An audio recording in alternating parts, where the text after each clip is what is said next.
Hello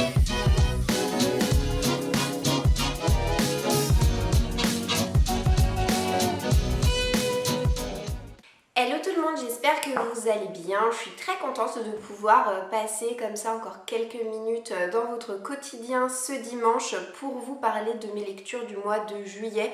Et je suis également très heureuse de l'accueil que vous avez réservé à ma refonte de mes updates lectures. Vous avez été pas mal à me laisser des commentaires me disant que c'était une nouvelle version qui vous plaisait beaucoup, voire même que vous préférez cette nouvelle version à la précédente. Donc j'en suis vraiment très contente pourvu que ça continue à aller dans ce sens. Donc pour rappel maintenant, mes lectures, je vous les présente mois par mois et pas du tout par ordre de lecture, mais plutôt par ordre de préférence, en commençant par les livres que j'ai le moins aimés pour évidemment terminer par le top du top, le gratin du mois. Alors en juillet, il faut savoir que j'ai lu 8 livres. Et on va dire que le livre que j'ai le moins aimé de toutes mes lectures de juillet, avec la note de 2,5 sur 5, il n'y a pas en dessous de la moyenne ce mois-ci, c'est Maybe Not de Colleen Hoover, donc sorti aux éditions Hugo Romance. Alors c'était une totale découverte pour moi, puisqu'il y a quelques années de ça, j'ai lu Maybe Someday, mais je n'avais encore jamais lu Maybe Not. Qui fait figure de petite nouvelle, c'est un récit très court qui s'étale sur une 160aine de pages à peu près et qui va mettre en avant le meilleur ami de Ridge, qui était notre personnage principal du premier tome. Là on va suivre donc Warren, un petit peu lourdingue, un petit peu trop dragueur, un petit peu trop sûr de lui aussi, et qui va voir arriver dans son appartement une nouvelle coloc qui s'appelle Bridget et qui va tout de suite lui faire tourner la tête en dépit du fait qu'elle soit particulièrement infecte vis-à-vis de lui. Alors tout de suite, point positif, point positif, c'était très chouette de suivre Warren et Bridget autour d'une histoire qui leur est consacrée, parce que c'est des personnages qui sont atypiques mais qui sont particulièrement amusants, même s'il faut le dire, le trait est quand même poussé à l'extrême, des personnages comme ça dans la réalité, pas sûr que ça existe, surtout Bridget, mais voilà, c'était très très fun et très chouette de voir un petit peu ces deux personnages là évoluer ensemble. Et pourquoi est-ce que j'ai mis seulement la moyenne à cette histoire? C'est parce que j'ai trouvé que c'était un récit qui était malheureusement trop superficiel, on va pas assez en profondeur à mon sens. Et j'ai regretté aussi le peu d'émotions ressenties. Ce qui caractérise un petit peu les romans de Colleen Hoover, c'est justement ce maelstrom d'émotions qui nous étreint à chaque fois. Et là, non, pas d'émotion, et en revanche, beaucoup trop de scènes de fesses à mon goût. Forcément, c'est un petit peu lassant et tu te dis, pas terrible quoi. Donc voilà, pour ces raisons, 2,5 sur 5 pour ce livre. Alors en 7ème position, avec la même note, toujours un 2,5 sur 5, donc une lecture assez moyenne, c'est Swimming Pool, écrit par Sarah Crossan. Et donc moi j'ai ce livre aux éditions Rajo, et c'est encore une fois comme pour la plupart des récits de Sarah Crossan, ou en tout cas tous ceux qui sont écrits en vers libre, c'est traduit par Clémentine Beauvais. Alors c'est le deuxième livre de cet auteur que j'ai eu l'occasion de lire. Le premier, je l'ai lu il y a quelques années de ça, j'avais pas encore d'enfant à l'époque et on était en vacances en Sardaigne. J'ai lu ce livre dans la voiture de Locke, j'en ai un souvenir absolument incroyable. C'était donc son tout premier récit en vers libre, c'était Inséparables, une histoire de sœurs jumelles, et au-delà d'être sœurs jumelles, des sœurs siamoises. Et voilà, je me rappelle très bien avoir pleuré comme une madeleine dans la voiture. Bref, c'est ce genre de lecture bouleversante, extrêmement marquante, qui nous suit comme ça pendant des années. Et j'en avais pas des attentes aussi élevées en lisant Swimming Pool, parce que j'avais déjà eu l'occasion de faire ma petite curieuse et de regarder sur le net et de constater que voilà, les avis étaient un petit peu moins élogieux vis-à-vis de cette histoire que vis-à-vis de sa précédente. Donc je savais à peu près où est-ce que je mettais les pieds. Alors ce que j'ai quand même aimé dans cette histoire, c'est l'originalité du texte, c'est quand même pas le style de récits qu'on peut lire à tous les coins de rue, loin de là. Le vers libre, ça permet quand même un certain rythme, surtout quand on fait une lecture à voix haute, ça permet un certain rythme, une certaine cadence qui n'est pas désagréable, hein, très loin de là. Et ce que j'ai particulièrement aimé aussi dans ce livre, c'est la pluralité des thèmes abordés. On va nous parler de séparation, on va nous parler de rupture familiale, mais on va aussi nous parler de harcèlement scolaire, de confiance en soi, et oui, c'était vraiment très chouette de ce point de vue-là, mais je ne peux absolument pas occulter les points négatifs pour autant. À savoir que j'ai trouvé qu'il y avait quelques passages particulièrement ennuyeux et qui n'apportaient pas grand-chose dans la globalité du récit.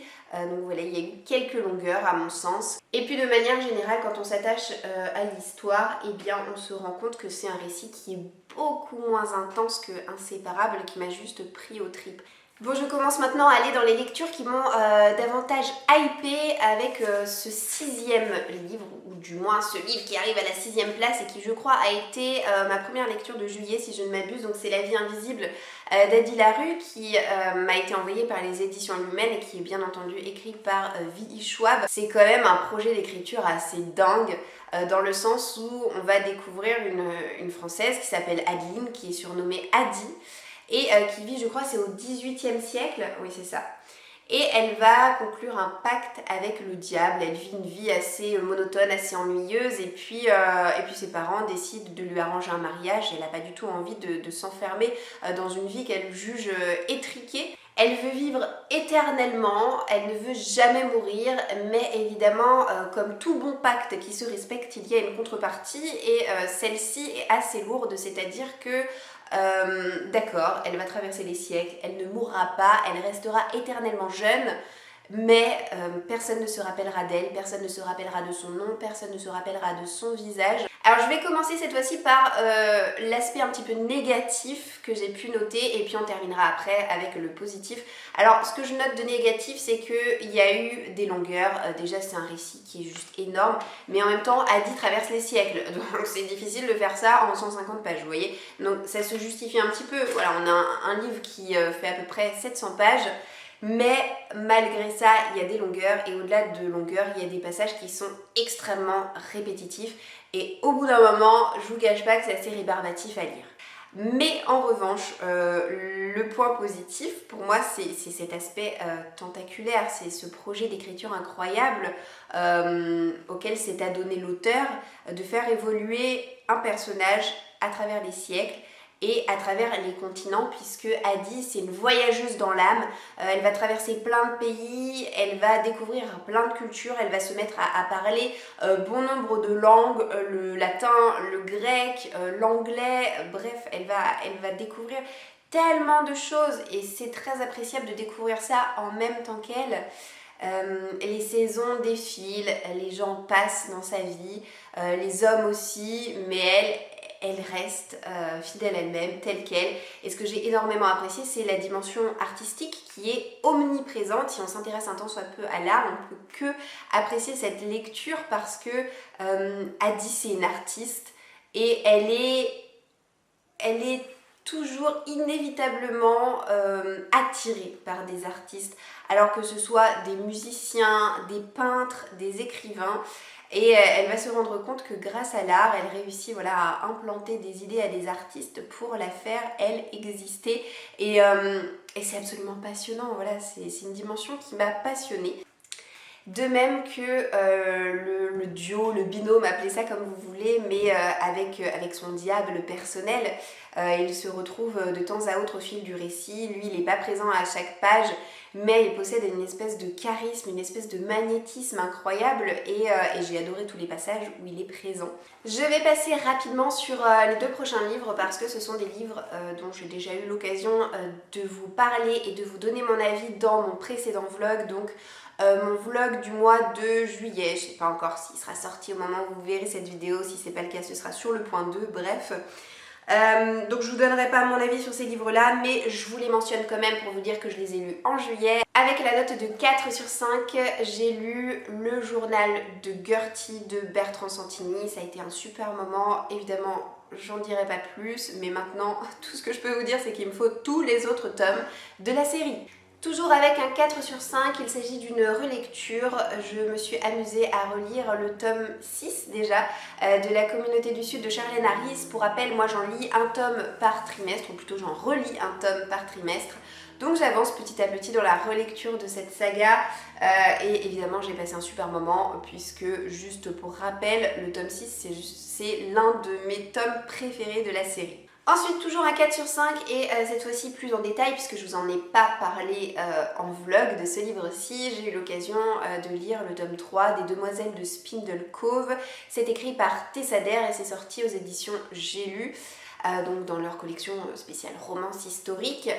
C'est une série que j'aime beaucoup. Tessa Dare, c'est une auteure que j'apprécie suivre. Alors, je l'apprécie peut-être pas autant que Lisa Kleypas, mais c'est quand même une auteure que je suis comme ça, hein, de l'œil. J'ai eu l'occasion de lire donc les 2 premiers tomes, mais il y a bien longtemps. Heureusement, le point positif avec la romance historique, c'est qu'on n'a que des tomes compagnons, donc on peut se permettre de laisser passer beaucoup de temps, beaucoup de mois, voire même beaucoup d'années, entre la lecture de plusieurs tomes.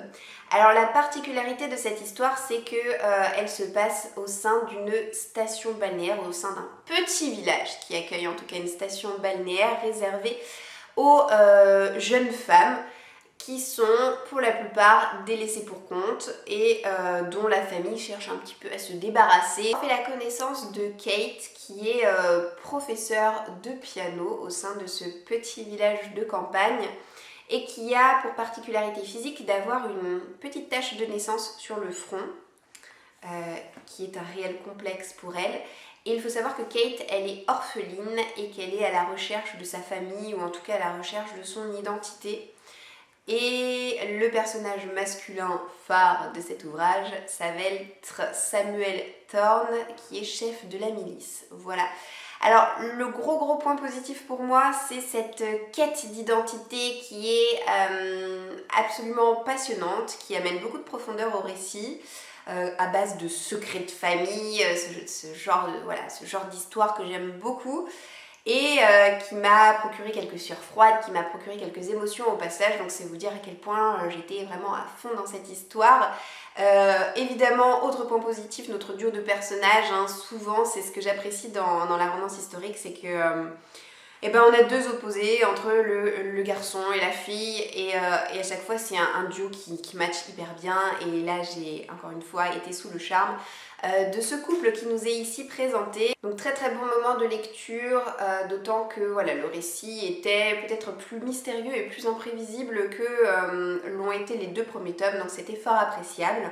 Maintenant, le point négatif que j'ai à retenir, c'est que certaines scènes étaient ennuyeuses et répétitives, mais qui n'a pas quand même gâché ma lecture parce que c'était pas non plus suffisant au point que je ne me focalise que là-dessus. Bien au contraire, j'ai passé un très bon moment avec ce livre, donc un 4 sur 5.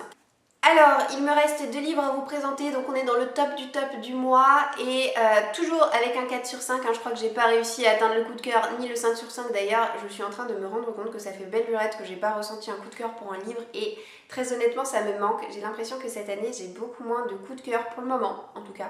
Peut-être que ça va bombarder en fin d'année, je l'espère, mais j'ai moins de coups de cœur que les années précédentes. Voilà, peut-être que je deviens un public un petit peu trop difficile. C'est aussi le jeu, hein, quand on lit beaucoup, forcément on devient plus difficile après sur ce qu'on recherche. Voilà, bref, digression mise à part, je dirais que ma 2e lecture préférée du mois c'est Maybe Someday. Forcément je vous ai présenté Maybe Not tout à l'heure. Évidemment, avant de lire Maybe Not, je me suis plongée dans Maybe Someday que j'ai beaucoup plus apprécié que Maybe Not. Là, vous l'aurez compris, il s'agit d'une relecture puisque ce livre, je l'ai lu pour la première fois il y a au moins 5 ou 6 ans de ça. Et je suis en train cette année de me refaire tout les Colleen Hoover, donc évidemment que j'allais relire Maybe Someday.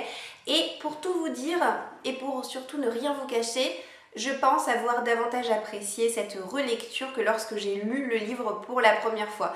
Déjà quand j'ai lu pour la première fois, mes attentes étaient tellement élevées parce que de tous les livres de cet auteur, je crois que c'est celui ou en tout cas l'un de ceux qui revient le plus comme étant le préféré des lecteurs.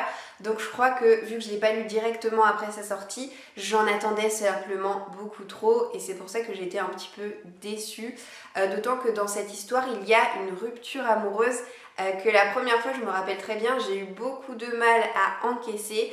Même si elle était justifiée par la suite, j'ai trouvé que les justifications ne servaient qu'à servir l'histoire et que c'était des justifications un petit peu trop faciles et tirées par les cheveux. Et j'en ai un petit peu voulu à l'auteur pour ça. Voilà, ça se voulait larmoyant et en fait, non, ça m'a déçue. Et là, j'ai réussi à passer outre parce que je savais déjà comment ça allait se dérouler, je savais déjà comment ça allait se terminer, donc j'étais moins impactée émotionnellement parlant, voilà. Et puis je sais pas, j'ai réussi, oui, à prendre de la distance et la pilule est passée plus en douceur. En tout cas, donc j'ai beaucoup plus apprécié ma relecture que ma première lecture. Maybe Someday, c'est une romance entre une jeune femme qui va avoir une déception amoureuse et qui va être intégrée à une colocation et qui va tomber amoureuse d'un musicien, d'un guitariste plus particulièrement, qui fait partie d'un groupe et qui s'appelle Ridge, qui compose des chansons mais qui a du mal à trouver les paroles de chansons actuellement et qui va demander son aide à notre personnage principal qui s'appelle donc Sydney.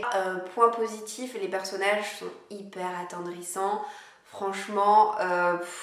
Dans tous ces romans, Colleen Hoover, elle nous en présente des personnages, mais je crois que j'en ai rarement vu des aussi mignons et des aussi attendrissants que Sydney et que Ridge. Ils sont juste trop choupinous. Et ce que j'ai aussi énormément apprécié, c'est la dimension artistique, encore une fois. Et puis le gros plus, si jamais vous n'avez pas encore lu cette histoire, c'est que Colleen Hoover a collaboré avec un chanteur et tous les deux ils ont travaillé ensemble pour son roman, c'est-à-dire qu'il y a une playlist avec les paroles des chansons qui sont traduites à la fin du roman et qu'on peut écouter en scannant un QR code. Alors moi ça ne marchait pas du tout, j'ai été très déçue, mais bon, on peut les retrouver sur YouTube et sur d'autres plateformes comme ça pour pouvoir les écouter. Mais initialement il y avait un QR code au début du livre à flasher qui menait sur un lien du site Hugo Roman. Je pense que le QR code n'est juste plus à jour puisqu'on ne peut plus écouter actuellement les musiques, les chansons du chanteur en flashant le QR code. Bon, voilà, c'est anecdotique, on peut se les procurer autre part, c'est pas bien grave, mais ça rajoute franchement une dimension assez incroyable d'écouter les chansons en même temps qu'on lit le livre, voilà. Et oui, c'est ce côté un petit peu original qui fait aussi sa force au récit. Et finalement, je vais passer très vite sur le dernier livre que j'ai à vous présenter, qui est ma lecture préférée du mois, tout simplement parce que ce livre, je l'ai lu au moment où j'ai vlogué et je vous en ai déjà donné mon avis très détaillé dans mon vlog. Donc, ma lecture préférée du mois de juillet, c'est Underground Railroad. C'est pas un coup de cœur, mais alors qu'est-ce que c'était chouette. Évidemment, je vous en dirai pas plus dans cette histoire, si ce n'est que c'est un roman historique. Et que c'est écrit par Colson Whitehead et sorti aux éditions Albin Michel. Si vous n'êtes pas penché de plus près sur ce livre, allez regarder des avis sur internet, regardez mon dernier vlog, regardez le résumé de cette histoire. Si vous êtes intéressé par toute la partie ségrégation raciale, esclavagisme, chemin de fer clandestin, ce livre, clairement, on ne peut pas faire l'impasse. Et il est désormais temps de nous dire au revoir. Moi j'ai terminé de vous donner mon avis sur toutes mes lectures du mois de juillet. N'hésitez pas à me laisser un petit commentaire pour me dire si vous avez lu certains des livres que je vous ai présentés aujourd'hui, surtout pour m'indiquer ce que vous en avez pensé parce que ça m'intéresse qu'on compare nos avis ensemble. Je vous souhaite de passer une très belle journée et je vous dis d'ores et déjà à bientôt dans une prochaine vidéo. Ciao ciao.